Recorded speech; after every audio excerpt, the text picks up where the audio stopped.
नमस्कार मित्रों, मेरे प्यारे भाइयों, मैं राकेश खुराना, सदस्य रोहिणी परिवार पंचायत का। मैं दिल्ली के मुख्यमंत्री केजरीवाल साहब से ये कहना चाहता हूँ, केजरीवाल साहब, आपने जो है ड्राइवरों के प्रति अपना रवैया साफ कीजिए। चाहे वो ऑटो वाला हो, टैक्सी वाला हो, ग्रामीण सेवा वाला हो, बस वाला हो, ट्रक वाला हो। जनाब, आपको मालूम होना चाहिए कि हम अगर ड्राइवर नहीं होंगे तो जो खेत में पड़ा हुआ सामान, जो खेत में गेहूं उगता है, खेत में सब्जी उगती है, बाग में आम फ्रूट जो भी उगता है, जनाब उसको मंडी में कौन लेकर आता है? ड्राइवर अपनी गाड़ी में लेकर आता है। जनाब, अगर ड्राइवर ही नहीं होगा तो आपका सामान कहाँ से आएगा? आपके कारखानों में जो सामान बनता है उसको गाड़ी में लाद कर कारखानों में कौन लाता है? कारखानों से मंडियों में कौन लाता है? ड्राइवर लेकर आता है। जनाब, मेरी आपसे एक रिक्वेस्ट है, ड्राइवरों के प्रति आपकी सरकार से एक अनुरोध करना चाहता हूं कि ड्राइवरों के ये जितने भी गाड़ी के कागजात हैं इसको 1 साल के लिए आगे कर दिया जाए। अपनी तरफ से आप 1 साल को एक्सटेंड कर दें, आगे बढ़ा दें। आपको मालूम है कि इस समय कोरोना की महामारी की वजह से हम लोग 3-3 महीने से घर में बैठे हुए हैं। जनाब, हमारे पास तो कोई धन तो गड़ा तो हुआ नहीं कि धन खेत में गड़ा हुआ है उसको खोदेंगे, ले आएंगे और अपना घर चलाएंगे।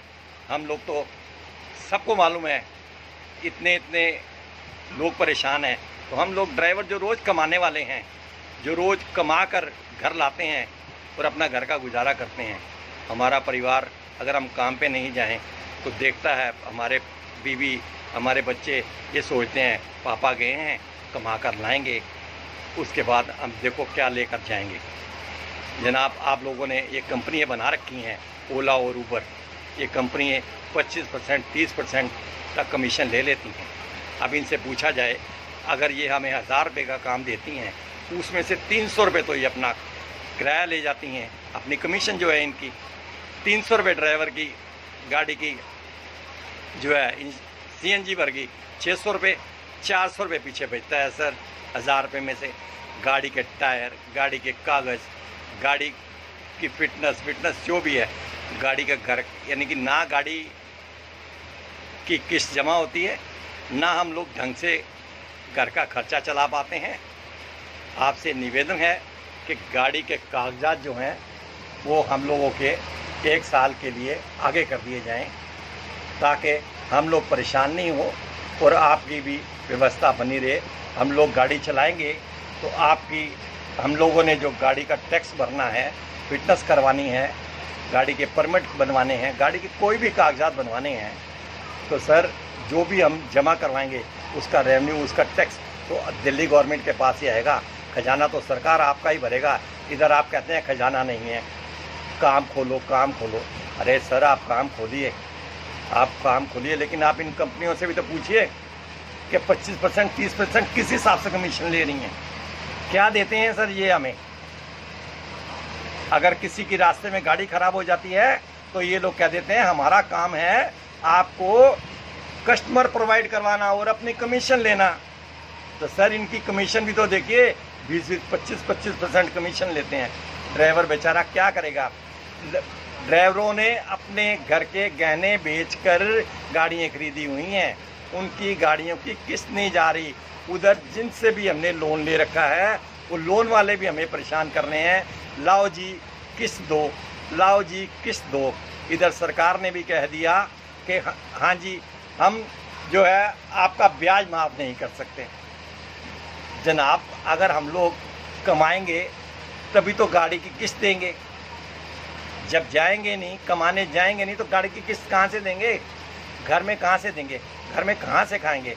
हालात वो हो जाएंगे कि जैसे आपने पीछे देखा था, वो महाराष्ट्र में किसान बेचारे आत्महत्या कर रहे थे। मेरे को तो लगता है कि इस हिसाब से अगर चलता रहा तो आने वाला समय वो आ जाएगा कि रोज़ न्यूज़ चैनल में आएगा कि लो जी, फलाना ड्राइवर वहाँ इस वजह से मारा गया। भूखमरी की कगार पर आपने ड्राइवरों को लाकर खड़ा कर दिया है। क्यों? कि मोदी साहब भी कहते हैं कि गरीब आदमी, गरीब आदमी, अरे भाई साहब, गरीब आदमी, सिर्फ गरीब आदमी वही है जो मकान बनाता है। गरीब आदमी, हम लोग गरीब आदमी नहीं हैं जो टैक्सी चलाते हैं, ऑटो चलाते हैं, बस ड्राइवर हैं, ट्रक ड्राइवर हैं। हमारे लोगों को क्या, हमारे माँ बाप ने पीछे से राजा रजवाड़े से हैं जो हम लोग ड्राइवरी कर रहे हैं।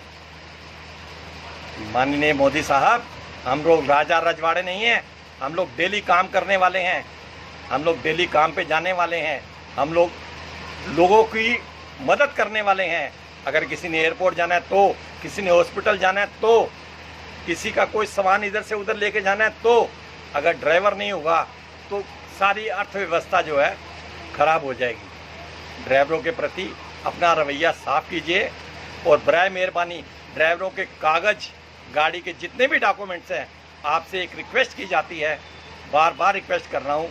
मैं राकेश खुराना अपनी यूनियन की तरफ से, हमारे यूनियन के लीडर इंद्रजीत सिंह सर की तरफ से और आरपीपी ग्रुप, हमारा रोहिणी परिवार पंचायत ग्रुप है, उसकी तरफ से मैं आप सबसे अनुरोध करता हूं, केजरीवाल जी और माननीय प्रधानमंत्री जी, आपसे अनुरोध करता हूं कि हमारे लोगों की गाड़ियों के जो कागज़ हैं वो उसको आगे 1 साल के लिए एक्सटेंड कर दिया जाए कि ड्राइवर भी खुश हो कि हाँ, गवर्नमेंट ने हमारे लिए, हमारे प्रति गवर्नमेंट ने कुछ दिखाया, हमें कर दिखाया कि लो कि भाई आप परेशान मत हो, आप लोगों के कागज़ 1 साल के लिए आगे कर दिए हैं, आप चलाओ और हमारा टैक्स भरो ताकि सरकार का खजाना भर सके।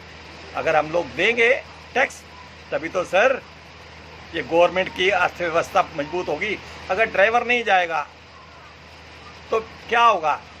हम ये नहीं कहते कि ड्राइवरों से अर्थव्यवस्था चल रही है जनाब। अगर ड्राइवर होगा तभी किसी कारखाने का सामान एक जगह से दूसरी जगह, रॉ मटेरियल हो, चाहे रेलगाड़ी का इंजन ड्राइवर हो, अगर रेलगाड़ी भी आपने बना रखी है, अगर उसका भी ड्राइवर नहीं होगा तो गाड़ी आपकी किस काम की? हवाई जहाज जो आपने बना रखा है, अगर उस पर भी ड्राइवर नहीं होगा तो वो हवाई जहाज आपके किस काम का? किसी काम के नहीं है जनाब। ड्राइवर को भरोसे में लाओ, ड्राइवरों के प्रति ये दिखाओ कि लो आप लोग मजबूर हो गए हो, परेशान हो, आप परेशान नहीं हो, सरकार आपके साथ है, हमने आपके कागज़ 1 साल के लिए आगे कर दिए हैं। किसी भी ड्राइवर को परेशान होने की ज़रूरत नहीं है। आप लोग कहते हैं जी हमने इतना पैसा दे दिया, सर ड्राइवरों के अकाउंट में तो 2 रुपये भी नहीं आए। केजरीवाल जी ने अगर किसी को दिए होंगे तो कहते हैं जी 60,000 बंदा, 60,000 को अगर आपने 5-5 हज़ार रुपया दे दिया, इधर आपने ऊपर से दोहरी मार और मार दी ड्राइवरों के प्रति चालान देकर। किसी को 10 चालान आ रहे हैं, किसी को 20 आ रहे हैं, किसी को 50 आ रहे हैं, किसी को 100 चालान आ रहे हैं। मैंने तो यहाँ देखा कि एक ड्राइवर के तो बेचारे के 160 चालान आ रहे हैं। जनाब कहाँ से भरेगा वो ड्राइवर, कहाँ से भरेगा? आपने कैमरे इतने गलत लगा रखे हैं, आपने पहले रोडों के ऊपर साइन बोर्ड अपने गलत लगा रखे हैं। वो गलत इसलिए लगा रखे हैं, आपने वहाँ लिखा हुआ है कार की लाइन 60 की, कार की लाइन 70 की, कार की लाइन 50 की, ट्रक और बस 40। तो जनाब टैक्सी वाले की क्या स्पीड है ये भी तो बोर्ड पे लगा के बताइए। आपने दिखा दिया कि लो जी हमने तो 40, ये आप जितनी कमर्शियल गाड़ियाँ हैं उनकी जो स्पीड है वो 40 की है। मैंने अभी पीछे सुना, इस पर डिबेट रोज़ मैं देखता हूँ व्हाट्सएप पे, फेसबुक पे, एक साहब कह रहे थे कि गवर्नमेंट की तरफ से 80 की स्पीड पास है, और हमारे नितिन गडकरी जी जो हैं, माननीय परिवहन मंत्री जो हैं, वो कहते हैं कि जो दिल्ली की जो रोडें हम जिस हिसाब से बना रहे हैं वहाँ की स्पीड 80 की होनी चाहिए। तो जनाब आप 40 की स्पीड से ऊपर का 42-45 के चालान कैसे भेज रहे हैं? क्या ड्राइवरों को आपने बेवकूफ़ समझ रखा है? अगर ड्राइवर नहीं रोड पर आएंगे तो आप कैसे, जो भी गाड़ी अगर स्टेशन पे आएगी तो आप उसको कैसे, कस्टमर को कहाँ से भेजेंगे? आप कोई एयरपोर्ट पे जहाज आएगा, उसका कस्टमर आप कहाँ से भेजेंगे? पानी का कोई जहाज आएगा, उसको टैक्सी वाला कहाँ से लेके जाएगा? जब टैक्सी, ऑटो, टैक्सी अगर रोड पे नहीं होंगे तो कस्टमर कहाँ से जाएगा? तो जनाब मेरी आप लोगों से फिर बार बार यही रिक्वेस्ट है कि आप लोग ड्राइवरों के प्रति अपना रवैया साफ करें। बराए मेहरबानी ड्राइवरों के सारे कागजात गाड़ी के 1 साल के लिए आगे कर दें कि कोई ड्राइवर परेशान नहीं हो, किसी को परेशानी का सामना नहीं करना पड़े। अगर आप करेंगे तो आपकी बड़ी मेहरबानी होगी। मैं अपना और अपने परिवार पंचायत की तरफ से सबका धन्यवाद करूंगा कि मोदी जी आपका भी शुक्रिया, और केजरीवाल जी आपका भी शुक्रिया कि आपने ड्राइवरों के प्रति अपना रवैया साफ किया। धन्यवाद।